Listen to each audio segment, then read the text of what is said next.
नमस्कार दोस्तों, मैं हूं डॉक्टर शोभा गर्ग। मैं एक एमडी गायनी और इनफर्टिलिटी स्पेशलिस्ट हूं।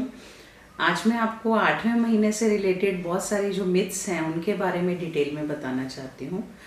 तो प्रेगनेंसी के 8वें महीने को लेकर लोगों के मन में बहुत सारी भ्रांतियां हैं।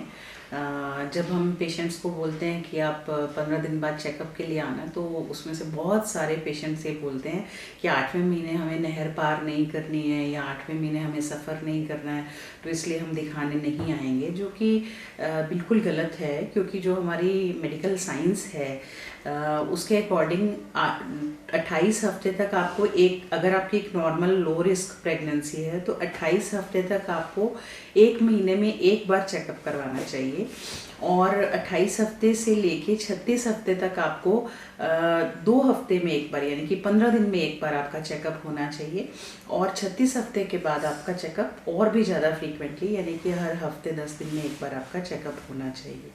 तो जब आपको 8वां महीना होता है तो उस टाइम आपकी प्रेगनेंसी तकरीबन 30-31 हफ्ते की होती है। जब 8वां महीना स्टार्ट होता है तो वो टाइम एक ऐसा टाइम होता है कि अगर उसमें 1 महीना हम बीच में कोई जांच ना करें तो सीधा आप हमारे पास 35-36 वीक्स पे आते हैं। और उस दौरान ही सबसे ज़्यादा प्रॉब्लम्स आने के चांसेस होते हैं, क्योंकि ज़्यादातर जो मदर में बीपी बढ़ने लगता है या शुगर लेवल्स बढ़ने लगते हैं या बच्चे की ग्रोथ पे बहुत ज़्यादा सिग्निफिकेंट असर पड़ता है, वो सारा इसी टाइम पे होता है। तो एक प्रेगनेंसी में ये टाइम होता है जो हमें ज़्यादा फ्रीक्वेंटली चेकअप करना चाहिए। और उसी टाइम पे जब आप ये कह देते हैं कि हम नहीं आ सकते तो उसमें आपके चेकअप पर बहुत ही बुरा असर पड़ता है।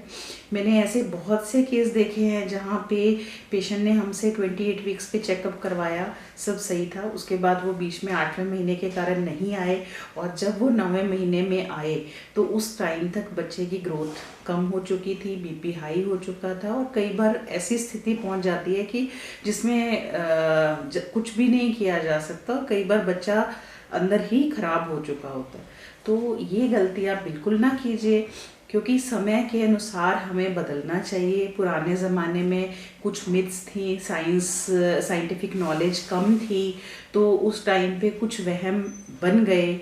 क्योंकि 8वां महीने में बच्चा पैदा हो जाए तो उसको बच्चे को बचाना थोड़ा मुश्किल होता है, तो इस कारण से ऐसी चीज़ों के वहम बन गए कि भी 8वें महीने आप जितना हो सके घर में रहें, बाहर ना निकले। पर आजकल ऐसा नहीं है। पहली बात तो अगर आपका कोई हाई रिस्क केस है जिसमें आपके एक टाइम से पहले डिलीवरी होने के चांसेस हैं तो वो एक अलग इशू है, उसमें आपको डॉक्टर अपने आप बताएंगे कि आपको क्या करना चाहिए। पर एक नॉर्मल प्रेगनेंसी में ऐसे 8वें महीने घर में लिमिट हो जाना और बाहर ना जाना, सफ़र ना करना और सबसे बड़ी बात डॉक्टर के पास चेकअप के लिए ही ना जाना, ये बहुत गलत है। और ये आपकी प्रेगनेंसी को बहुत नुकसान दे सकता है। और कई बार पेशेंट ये भी कहते हैं कि ठीक है हम एक चेकअप वहाँ के लोकल डॉक्टर से करवा लेंगे।